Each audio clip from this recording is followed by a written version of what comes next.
Effectivement, la faille.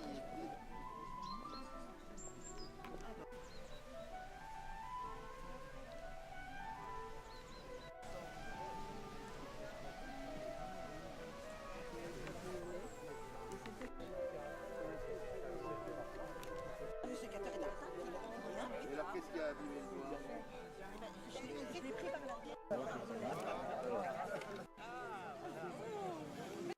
Je voudrais tout d'abord remercier vivement la famille Rendu, M. Michel Rendu qui est ici et que quelques-uns ont rencontré là à l'instant, propriétaire donc de la forge avec sa famille depuis le début du siècle. La famille Rendu est parente éloignée de la famille Festugière qui fut autrefois, notamment au XIXe siècle, fin XVIIIe, début XIXe, maître de forge en ces lieux. Votre président m'a demandé d'être assez bref et il m'a parlé d'une histoire à Sciences Po où on arrive avec un petit carton. Alors on a préparé des documents de 15 pages et puis on doit avoir un petit carton pour faire sa conférence. Et moi je me suis autorisé 2 cartons et 2 feuillets parce que la matière étant immense et touche au-delà des frontières de la route des canons, c'est des forges, c'est l'industrie, c'est bon. Et donc je vais commencer sans plus attendre une brève histoire avec quelques dates à retenir. Vous savez, nous aimons les chiffres, nous aimons les dates, donc en disant date à retenir, ça me rappelle des souvenirs d'école où je ne retenais pas toujours les dates, d'où le petit papier que j'ai aujourd'hui. Donc 1603, j'abrège un petit peu dans le temps. Là aussi, 1603, les Dalbré sont propriétaires de la paroisse de la Boissière-d'Anse et des dépendances là, du château, qui n'existe plus, puisque pense-t-on, il était en bois, et ainsi situé au confluent du Blâme, qui a été domestiqué, qui était un marécage, et de l'Auvézère. Donc Henri IV vend ses terres, donc château, etc., le bourg, à Jean de Marquessac. Donc nous sommes en 1603. 1618, Jeanne de Marquessac se marie. Vous savez que les mariages, surtout à l'époque, étaient des actes juridiques qui permettaient de rassembler les domaines. Avec René d'Hautefort, d'Aja. Aja, déjà, tout à l'heure, vous allez y aller, vous y êtes tout à l'heure. Et donc Hans, ainsi, passe à la maison d'Hautefort. Ce lien explique ensuite comment les maîtres de forge étaient des Hautefort. 1661, François d'Hautefort exploite comme fermier des forges en Périgord. Donc il est un peu partout, dans beaucoup de forges. Et donc en 1690, lui qui est seigneur d'Anse également, fait travailler toutes les forges du Périgord méridional pour fournir les gros canons, des calibres de 24 livres. 24 livres, c'est des roulés qui sont d'environ 12 kilos.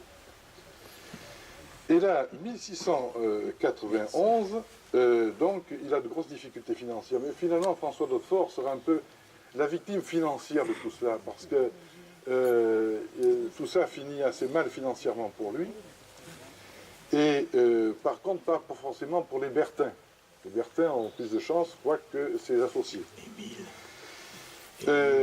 Donc à l'époque, on s'associe pour fabriquer des canons pour la marine du roi, puisque vous savez qu'il y a eu la victoire de Bévésier, il y a eu, donc la marine commence à avoir une certaine prépondérance sur les mers, et il faut des canons.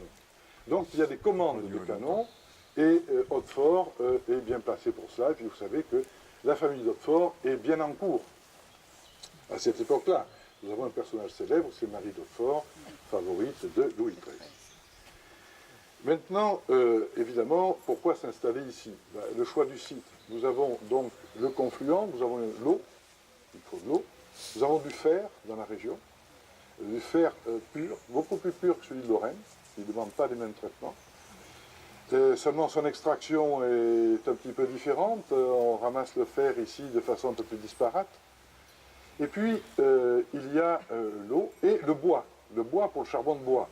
Et c'est là où nous frôlons la catastrophe écologique, même elle a eu lieu, puisque tant les charpentiers de marine que les fondeurs, les maîtres de forge, enfin les forges, vont absorber, notamment pour la Royale, vont absorber donc le bois, beaucoup de bois, à tel point qu'il y aura à travers le temps des protestations, notamment de l'évêque de Périgueux, à une certaine époque, car on s'attaquait déjà aux châtaigniers. Quand il n'y a plus de chêne, on s'attaquait aux châtaigniers.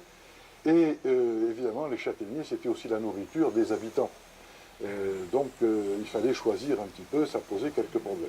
Donc on avait aussi la main-d'œuvre, parce que déjà en 1408, on a donné on dirait aujourd'hui des subventions, pour que les gens puissent venir repeupler après la guerre de 100 ans et tous les ravages qu'il y a eu. Donc il y avait des bras. Et on retrouve donc cette main-d'œuvre autour de ce principe, c'est-à-dire c'est le paysan ouvrier que l'on retrouve, et vous avez ici, par exemple, pas loin d'ici, les papeteries de Condat, qui jusqu'à présent ont eu des ouvriers, des paysans qui ont travaillé ici aussi. Donc voilà, donc il y avait la main-d'œuvre, il y avait le fer, le bois, etc. Tout.